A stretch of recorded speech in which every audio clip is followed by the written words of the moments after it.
Hello అండి, నమస్తే. Welcome to my channel Ramadevi vibes. Ramadevi vibes అంటే నేను ఒక్కదాన్నే కాదండి, మీ అందరు కూడా ఎలా ఉన్నారు? బాగున్నారా? బాగుండాలని కోరుకుంటూ శుక్రవారం రోజు పొద్దున సాయంత్రం అమ్మవారి పూజ చాలా చక్కగా చేసుకున్నాను. అందులోనూ అమావాస్య వచ్చింది కాబట్టి అమ్మవారి పూజ చాలా ప్రత్యేకంగా అయితే లక్ష్మీదేవిని ఈ విధంగా అయితే సేవించుకున్నాను.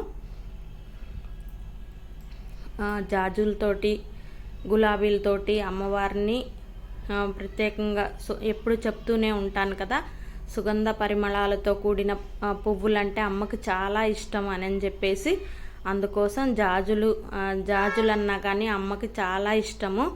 అందుకోసం జాజులతోటి మల్లెలతోటి ఎప్పుడు అమ్మకి పూజ చేసుకోవాలని నిత్యం అమ్మ మెడలో ఎప్పుడు ఫ్రెష్గా జాజులు కానీ మల్లెలు కానీ ఎప్పుడు అమ్మకి పెట్టాలని కోరిక చాలా ఉంటుంది. అలాగే జాజులు చాలా నచ్చాయి. అమ్మవారి మెడలో జాజులు మాల చూస్తే కళ్ళ నిండా సంతోషం. ఈరోజైతే ప్రత్యేకంగా శుక్రవారం అమావాస్య వచ్చింది కాబట్టి నేను మామూలుగా కూడా ఇంతకుముందు పసుపు దీపాలతోటి మాత్రం అమ్మకి దీపారాధన చేశాను. ఇప్పుడైతే పసుపు కుంకుమల కలయికతోటి దీపారాధన చేసుకున్నాను. నేను అమావాస్య అని నాకు తెలియదు, మామూలుగానే శుక్రవారం రోజు ఇలా చేసుకోవాలని నేను మనసులో అనుకున్నాను. అదేవిధంగా అమ్మవారికి పసుపు కుంకుమలతోటి కుంకుమ దీపాలు పసుపు దీపాలతోటి ఇదే ప్రత్యేకం అండి. ఈరోజు అమ్మవారికి నేను పూజ చేసుకొని 5 దీపాలు అయితే వెలిగించుకొని అమ్మవారికి నేను చక్కగా ఈ విధంగా అయితే పూజ చేసుకున్నాను. చక్కగా పసుపు కుంకాలు రెగ్యులర్గా మీకు తెలిసిందే కదా, మామూలుగానే అంతా క్లీన్ చేసుకొని అంత అమ్మవారి ముందు పసుపు కుంకాలతో పువ్వులతోటి అలంకరణ చేసుకొని ముగ్గులతోటి అలంకరణ చేసుకొని అమ్మవారి పూజ అయితే ఇలా ఇదే ప్రత్యేకం అండి. పసుపు కుంకుమల దీపాలతో పెట్టుకోవాలని ఈరోజు శుక్రవారం నేను ఈ విధంగా అయితే రెడీ చేసి పెట్టుకున్నాను. అమ్మవారి ఆశీస్సులు మెండుగా ఉండాలని నా వ్యూవర్స్కి సబ్స్క్రైబర్స్కి అందరూ చల్లగా ఉండాలని మీ ఫ్యామిలీస్ హ్యాపీగా ఉండాలని ఎప్పుడు నవ్వుతూ సంతోషంగా ఉండాలని ఆ అమ్మని కోరుకుంటూ నేను కూడా అలాగే ఉండాలని నా ఫ్యామిలీ కూడా చల్లగా ఉండాలని కోరుకున్నాను. అమ్మ ఆశీస్సులు అందరికీ ఉంటాయి గట్టిగా కూడా. నా ఛానల్ని ఎవరైనా ఫస్ట్ టైం చూస్తున్నట్లయితే లైక్ చేయండి, షేర్ చేయండి, కామెంట్ చేయండి, సబ్స్క్రైబ్ చేసుకోండి.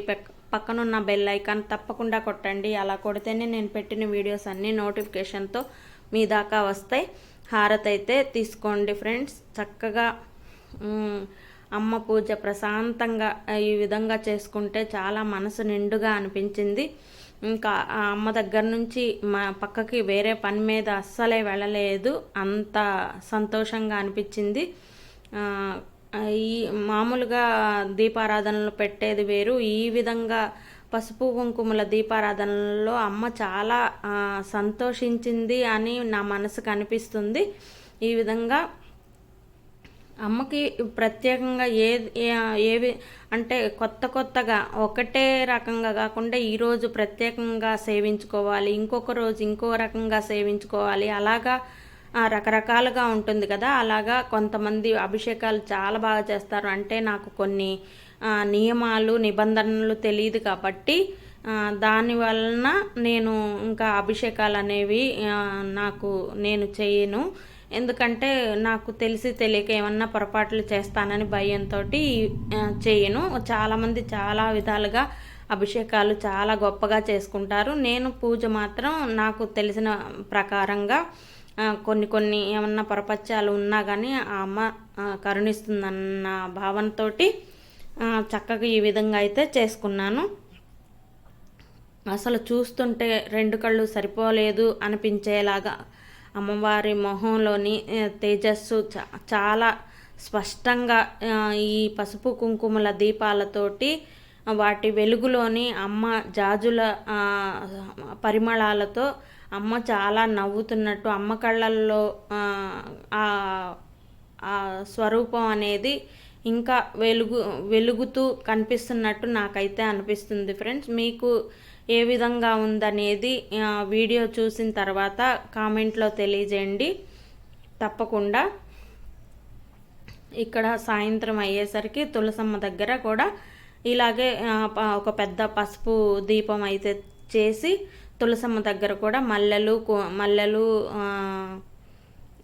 గులాబీలతోటి అమ్మకి అలంకరించి పువ్వులు అక్షతలతోటి అమ్మకి సమర్పించుకొని చక్కగా ఈ విధంగా అయితే ధూపంతో పూజ అయితే చేసుకున్నాను.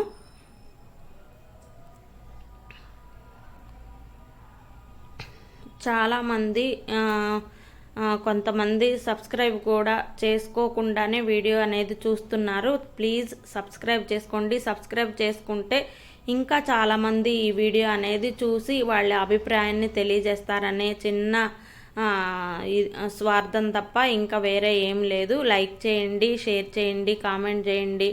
కామెంట్ చేస్తే ఏంటంటే మీతో నేను మాట్లాడినట్టు డైరెక్ట్గా అనిపిస్తుంది. నాకు చాలా హ్యాపీగా ఉంటుంది. ఒక చిన్న కామెంట్ నాకు చాలా ఎంకరేజ్మెంట్గా ఉంటుంది. చాలా కష్టపడుతున్నాను ఫ్రెండ్స్. నేనే కాదు, ఏ యూట్యూబర్ అయినా సరే, ఎవరైనా సరే ఫ్యామిలీని చూసుకుంటూ ఈ విధంగా కష్టపడి మీ ముందుకి వస్తాము. కాబట్టి ప్లీజ్ ఎంకరేజ్ మీ. చూడండి, అమ్మవారి తులసమ్మ దగ్గర ఈ విధంగా అయితే చక్కగా దీపారాధన చేసుకున్నాను. తులసి కోట కూడా పూజించుకునేదాన్ని వర్షం పడేట్టుగా ఉంటే ఇంకా చేసుకోలేదు. ఇంకా దీపారాధన చేసేసుకున్నాను. మళ్ళీ వర్షం పడిపోతునేటట్టుగా మబ్బులు అన్నీ ఉండేసరికి పూజ అయితే చేసేసుకున్నాను. తులసమ్మను కూడా చూస్తుంటే చూడాలనిపిస్తుంది. పసుపు కుంకాల మధ్య, పువ్వుల మధ్య, దీపారాధన మధ్య అమ్మని చాలా ఆరాధించిన వాళ్ళకి అమ్మ ఎప్పుడు మీ కుటుంబాన్ని ఎల్లవేళలా చల్లగా కాపాడుతుంది. ధనధాన్యాలు అభివృద్ధి కూడా మీకు చక్కగా లభిస్తుంది. తులసమ్మ ఖచ్చితంగా ప్రతి ఇంట్లో ఉండాల్సిందే. ఎందుకంటే తులసమ్మ మన ఫ్యామిలీని రక్షణగా కూడా ఉంటుంది. ఆ తల్లి దీవెనలు మన ఫ్యామిలీ మొత్తానికి రక్షణగా ఉంటుంది. అమ్మని ప్రతి కంట కనిపెట్టి అమ్మ నిద్రపోకుండా చక్కగా కాపాడుకుంటూ ఉండాలి ధూపాలతోటి. ఇక్కడైతే తర్వాత హారతి ఇచ్చుకున్నాను అమ్మవారికి.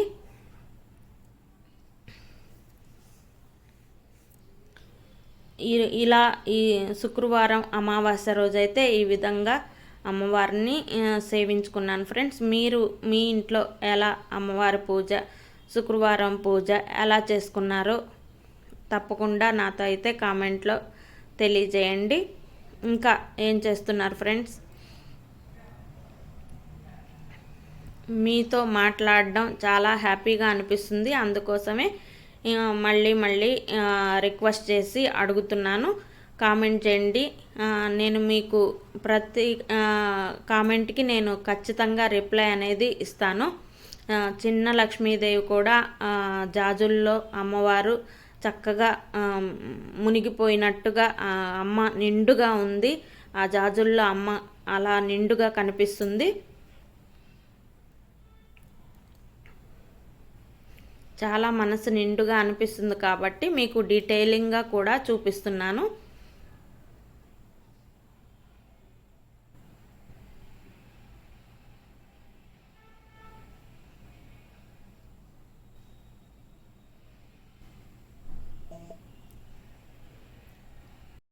శుక్రవారం అమావాస్య రోజు లక్ష్మీదేవి పూజ అయితే ఈ విధంగా చేసుకున్నాను friends.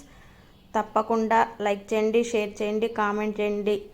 Thank you. Take care. Bye.